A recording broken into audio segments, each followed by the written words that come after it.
साधारण भजनं चालू केल्याच्या नंतर एक अशी मनात इच्छा झाली की आपण पण एक डबल वारी करावी. आपल्या इथल्या स्थानिक बुवांनाच एक इथे संधी द्यावी, की माझ्या बाजूने तिथं म्हणजे मी एकटाच माझ्या जो विरुद्ध बुवा होता, त्यांना शिकवण्यासाठी, की बाबा हा कुणाकडे शिकला. 2020 भजनाची सध्याची परिस्थिती अशी आहे, की कोणीही काहीही करतंय. आता भजनं बिघडत का झाली या विषयी जर सांगायचं झालं तर मेन आयोजन. पण एक साधारण आपल्या मागे काय चाललंय, आपल्याला प्रसिद्धी कुठे भेटेल, ते मी काय कोणी मोठा पंडित किंवा कोणी मोठा शहाणा असं नाही.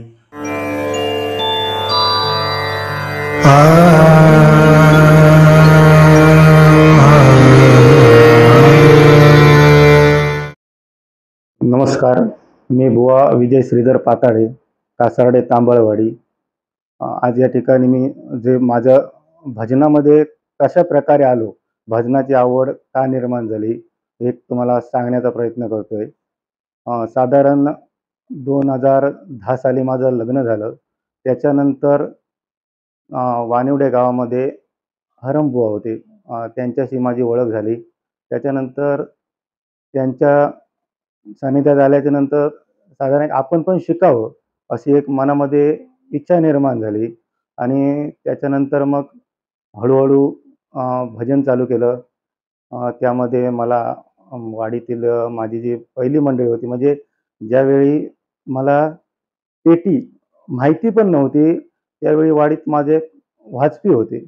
म्हणजे त्यांना थोडीशी संगीताची आवड होती. ते संगीत शिकलेले वाजपी होते. त्यांनी मला की वेगवेगळ्या बुवांची उदाहरणं दिली, की बुवा कसे भजन करायचे, काय करायचे. साधारण एका स्वरावरती हात ठेवून तुम्ही भजन करू शकता. हे त्यांनी मला दाखवलं. त्याच्यानंतर वाडीतल्या मंडळींनी मला थोडीशी साथ दिली आणि मी भजन चालू केलं. भजन चालू करताना पहिला एका स्वरावरती हात ठेवून फक्त गाणी म्हणायची. वाजपी आपल्या पद्धतीत वाजवायचे आणि अशा प्रकारे हळूहळू हा भजनाची आवड आणि या भजनाचा प्रवास माझा चालू झाला. आणि त्याच्यानंतर मग हळूहळू बाहेर भजनं करणे, थोडं भजनाचं इकडे-तिकडे शिक्षण घेणे. मग ते तिर्लोटकर बुवा असतील, त्यांच्याकडे थोडे दिवस शिक्षण घेतलं. त्याच्यानंतर ते मुंबईला गेले. त्याच्यानंतर मग या दुसरे कोण म्हणजे मला कामामुळे टाईम न भेटल्यामुळे मी YouTubeला वगैरे बघून एक आवड म्हणून भजनाची भजनं करण्याचा मी प्रयत्न केला. आणि साधारण एक बघा पहिल्यापासून आमच्या वाडीमध्ये म्हणजे पहिल्यापासूनच संगीत हा विषय कमी म्हणजे नाहीच म्हणा. वारकरी भजनं म्हणजे त्या टायमाला मोठे बुवा असायचे. त्यांच्याबरोबर थोडंसं कुठंतरी आवड म्हणून एक वारकरी भजन करायचं. त्या वारकरी भजनामध्ये मध्ये बुवांच्या आपलं काहीतरी चतुर्थीला वगैरे असं किरकोळ म्हणायचं. मग त्याच्यानंतर असं वाटलं की आपण पण दुसऱ्या वाडीतनं एक संगीत भजनं बाहेरून आली, की ते एक बघून असं वाटायचं की आपलं पण संगीत भजन कुठेतरी असावं आणि संगीत भजन आपण पण शिकावं. त्यासाठी मग हळूहळू संगीताची आवड निर्माण झाली आणि संगीत भजन हळूहळू चालू केलं. भजनं चालू केल्याच्या नंतर एक अशी मनात इच्छा झाली की आपण पण एक डबल वारी करावी. मग डबल वारी करण्यासाठी व्यासपीठ मिळत नव्हतं. कारण आज छोट्या बुवांना म्हणजे जे जास्त फोकसमध्ये नाहीत, त्यांना व्यासपीठ कुठं मिळत नाही. पण ज्यावेळी 1 वर्षी कोरोनाच्या नंतर आमच्या गावामध्ये एक समिती निर्माण झाली आणि त्या समितीने कार्यक्रम करायचा, महाशिवरात्रीनिमित्त कार्यक्रम करायचा त्यांनी ठरवला. आणि त्या कार्यक्रमामध्ये एक आपला स्थानिक बुवा म्हणजे आपल्या इथल्या स्थानिक बुवांनाच एक इथे संधी द्यावी. त्यासाठी मला त्या ठिकाणी महाशिवरात्रीच्या या दिवशी कोरोनाच्या नंतरच्या काळात साधारण मला पहिली डबल वारी करण्याची संधी मिळाली आणि त्यानंतर मी एक 4-5 डबल वाऱ्या केल्या. पण ते मी बोललो त्याप्रमाणेच की तुम्हाला संधी वारंवार जर भेटायची असेल तर तुमची कुठेतरी पोच पाहिजे. तुमची कुठेतरी वारंवार लोकांना सांगावं लागतं की माझा विचार करा, मला पण बारी द्या, मी कमी याच्यामध्ये बजेटमध्ये करतो. असे विविध मुद्दे आहेत. ते आता जास्त इथे काही बोलून उपयोग नाही. पण एक भजनाची आवड आणि त्याच्यानंतर एक डबलबारी लोक का करतात एक बघण्यासाठी पण डबलबारी वगैरे करून बघितली.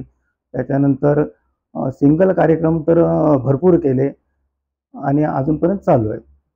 त्यानंतर साधारण एक डबल बारी चालू केल्यानंतर पहिली डबल बारीचा अनुभव, त्यामध्ये एक असं निदर्शनास आलं की डबल बारीला बसल्याच्या नंतर साधारण माझ्या बाजूला जे दुसरा बुवा होता तो साधारण त्याने बऱ्याचशा बाऱ्या केलेल्या होत्या, पण एकंदरीत तिथली म्हणजे जी जाणती मंडळी असते की अपेक्षा असते आपल्या बाबा की कुणीतरी आपल्या बाजूनं असावं, एक जाणता माणूस. मग ते कोण बुवा असतात मोठे, एक त्या समाजामध्ये त्यांचं नाव असतं, वावरलेले बुवा असतात. ते असं वाटतं की आपल्या बाजूने कोणतरी आपल्याला कोणतरी साधारण काहीतरी सांगण्यासाठी असावं. पण त्या बारीच्या टायमाला मी अशी परिस्थिती बघितली की माझ्या बाजूने तिथं म्हणजे मी एकटाच बसलो आणि एक किरकोळ आमच्या गावातले वाडीतली लोकं होती, म्हणजे वारकरी बुवा बसले होते आणि माझ्या जो विरुद्ध बुवा होता त्यांना शिकवण्यासाठी की बाबा हा कुणाकडे शिकला, कसा शिकला, त्यांचं नावच घेतलं नाही, हे नाही, ते नाही, हे सांगण्यासाठी तिथे बरेचसे लोकं म्हणजे मला साधारण अपेक्षा होती की त्यांनी माझ्या बाजूला बसून मला साधारण समजून समजून सांभाळून घ्यावं. पण त्या ठिकाणी तशी परिस्थिती त्या पहिल्या डबल बारीच्या टायमाला झाली नाही आणि साधारण पहिल्या डबल बारीच्या टायमाचा अनुभव माझा वाईट म्हणजे त्या टायमाला मी सिंगल बाऱ्या एवढ्या केल्या होत्या की सतत कम से कम 8-10 दिवस मी सिंगल बाऱ्या करत होतो आणि नेमका माझा त्याच दिवशी आवाज बसला होता आणि माझा जो प्लस पॉईंट जो होता आवाजाचा, तोच नेमका त्या दिवशी पहिल्या बारीच्या दिवशी माझा स्टार्टला जेव्हा आलापी मारतात त्या टायमाला तो निघून गेला होता आणि त्या टायमाला एक अनुभव मला असा आला की जर तुम्हाला याच्यामध्ये उभं राहायचं असेल तर तुमच्या बाजूनं सहसा कोण उभं राहणार नाही, तुम्हाला कोण मदत करणार नाही. पण त्यानंतर इकडे तिकडे थोड्या बाऱ्या मिळत गेल्या, सिंगल बाऱ्या मिळत गेल्याने मी तसं भजनं करत गेलो. म्हणजे भजन म्हणून कधी धंदा म्हणून हा कधी भजनाकडे बघितला नाही. एक आवड म्हणून भजन मी करत होतो आणि अजून तेच चालू आहे. म्हणजे धंदा म्हणून नाही, पण आपली एक आवड, आपल्याला एक छंद आहे म्हणून भजन करायचं. तर आत्ताच्या भजनांविषयी सांगायचं झालं तर म्हणजे एक जे 2020 भजनाची सध्याची परिस्थिती अशी आहे की कोणीही काहीही करतंय. म्हणजे चांगले चांगले बुवा सुद्धा भजन सोडून म्हणजे भजनाचा तमाशा केला म्हटलं तरी चालेल की लोकांनी पैसे द्यायचे आणि बुवांना सांगायचं हे घ्या, ते घ्या आणि बुवांनी त्याप्रमाणे म्हणजे जे समोरचे पब्लिक सांगेल त्याप्रमाणे बुवांनी त्याचं वागायचं आणि बुवांनी तसं करायचं. म्हणजे जर तमाशामध्ये प्रकार चालतो तसा प्रकार साधारण भजनाचा करून टाकलेला आहे सगळ्यांनी. आज त्याच्यामध्ये चांगले चांगले बुवा हे या भजनाची म्हणजे अशी परिस्थिती झाली आहे की तेच बुवा जर समजा दुसऱ्या ठिकाणी भेटले तर सांगतात की भजन कुठेतरी बिघडलंय. पण तेच बुवा जेव्हा भजनामध्ये बसतात तेव्हा तेच विसरून जातात की आपल्याला नेमकं काय करायचं आहे. म्हणजे भजनामध्ये समोर पब्लिक एक शिट्या मारायला लागली किंवा समोरून काही वाक्य बोलायला लागली की हे विसरून जातात की आपण नेमकं भजन करतोय की काय करतोय हेच विसरून जातात. नंतर मग भजनाचा तमाशा करून ठेवतात. आता बरेचसे काही अशी बुवा आहेत, आता या ठिकाणी नाव घेत नाही, पण आज लोक की त्यांना ऐकण्यासाठी उत्सुक होतात की भजनापेक्षा समोर ते बुवा काय बोलतायत, काय सांगतायत आणि लोक त्यांना आवर्जून बोलवतात. मग का बोलवतात ह्याचा विचार त्या बुवा लोकांनी सुद्धा करायला पाहिजे आणि ज्यांना काही लोक जे पब्लिक आहे त्यांना वाटतं की नाही हेच बुवा पाहिजे, तेच बुवा पाहिजे.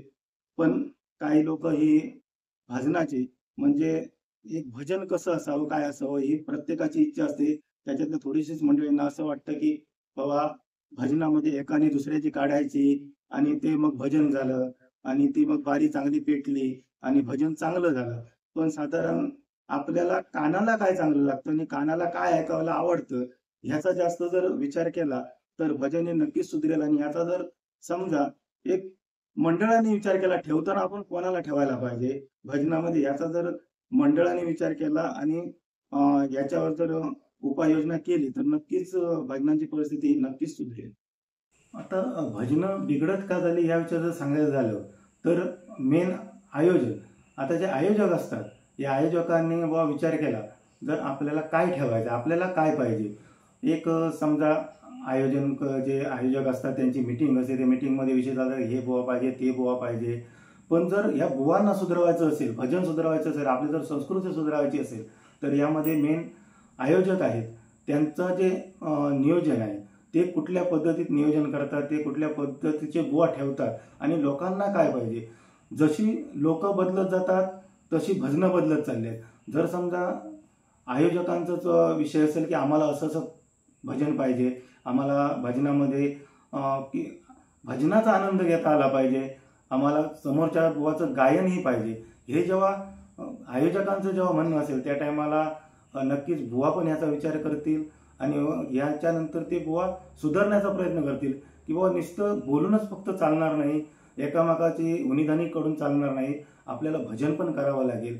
पण हे जेव्हा आयोजक म्हणतील, जेव्हा तिथली मंडळं म्हणतील, जिथे कार्यक्रम असेल तिथे जेव्हा ही मागणी केली जाईल, जशी प्रत्येक गाण्याची मागणी केली जाते की हे गाणं म्हणा, ते गाणं म्हणा, हेच बोला, तेच बोला, जोक सांगा, त्याच्यापेक्षा जर आयोजक असतील त्यांनी एक गायन तुमचं चांगलं झालं पाहिजे, आम्हाला गायनाची गरज आहे, आम्हाला हे गायन करून दाखवा, ते गायन करून दाखवा, ही जर समोरसून आयोजकांची जर मागणी असेल तर बुवांनाही कुठंतरी वाटेल की नाही, आपण पण ही तयारी केली पाहिजे की आपण बुवा समोरच्याचं फक्त बोलून भागणार नाही आहे, की समोरचे आयोजक मला हेही सांगू शकतात, माझ्याकडे ही मागू शकतात. हे जेव्हा समाजामधनं पहिलं होईल त्याच्यानंतरच भजन सुधारायला. आता भजन सुधारायचं म्हणजे नक्की काय, कोण बुवा नाहीत असे नाहीत, बरेचसे बुवा आहेत, पण आयोजकांच्या मागणीमुळे आणि आयोजनामध्ये तिथे जे काय मागले जातं त्याची बुवा जास्त विचार करतात आणि एक चांगला मार्ग, भजनाचाच मार्ग सोडून, एक गायनाचा मार्ग सोडून भलत्या मार्गाने आज भजन चाललेलं आहे आणि त्यामुळे कुठेतरी आयोजन हे खूप महत्त्वाचं आहे. नवोदित कलाकारांबद्दल सांगायचं झालं तर आता बरेचसे म्हणजे हल्ली जे शिकणारी मुलं आहेत ती बरीचशी म्हणजे चांगली आहेत, पण एक साधारण आपल्या मागे काय चाललं आहे, आपल्याला प्रसिद्धी कुठे भेटते हे बघून ते एक तोच बाज भजनाचा सोडून एक भलत्याच मार्गाने जातात. ते कुठंतरी थांबलं पाहिजे. आज नवीन आपण काहीतरी चांगलं द्यावं की पुढे सुधारणा व्हावी. आता याच्या अगोदर भजनांमध्ये साधारण बघा, पहिलं भजन चालू करताना ढोलकीचा वापर करायचे. साधारण पहिली म्युझिक ढोलकीवरती वापरायचे. हळूहळू ती आता कुणी बदल घडवला याच्यात मला काय तेवढं माहिती नाही आणि मी आता तुम्ही म्हणाल हा एवढा मोठा कोण आला, तर मोठा असा कोण नाही, पण साधारण एक मी जरी ह्या भजन क्षेत्रामध्ये जरी जास्त माझं नाव नसलं तरी मी एक आयोजक आहे किंवा मी समाजामध्ये फिरणार आहे, तिथे जे बघितलं गेलं ते सांगतो की याच्या आधी भजनामध्ये जी ढोलकी वापरत होती ती आता कुठंतरी कमी झाली. पकवाजावरतीच पहिली म्युझिक मारतात, त्याच्यानंतर जे काय भजनाला एक रंग चढतो आणि एक भजनाची जी सुरुवात होते ती एक ढोलकीमुळे आणि पकवाजामुळे एक वेगळीच होते. त्यामुळे नवीन कलाकारांनी आपण कुठेतरी आपण जे चांगलं आहे, जे जुने बुवा काय करत होते, कसे करत होते, आता जे काय चाललंय हे बघण्यापेक्षा की पहिली भजनं कशी होती आणि पहिली लोकांचा प्रतिसाद काय होता या भजनाला, याचा विचार करून आणि याच्या मागे जे काय असेल की बाबा आपण कुठल्या पद्धतीने भजन करावं, कसं भजन करावं, आपल्याला लोकांना काय द्यायचं आहे आणि लोकांना काय पाहिजे, चार लोकांना नाही, समाजाला, पूर्ण समाजाला आपण काय देऊ शकतो याचा विचार करून जर भजन केली आणि जर त्या पद्धतीचं भजन सादरीकरण केलं तर नक्कीच मला वाटतं भजनाचे दिवस चांगले येतील आणि भजन कुठेतरी सुधरेल अशी किमान माझी तरी अपेक्षा आहे. तर जाता जाता एवढंच सांगेन की जे काय मी बोललो ते मी काय कोणी मोठा पंडित किंवा कोणी मोठा शहाणा असं नाही.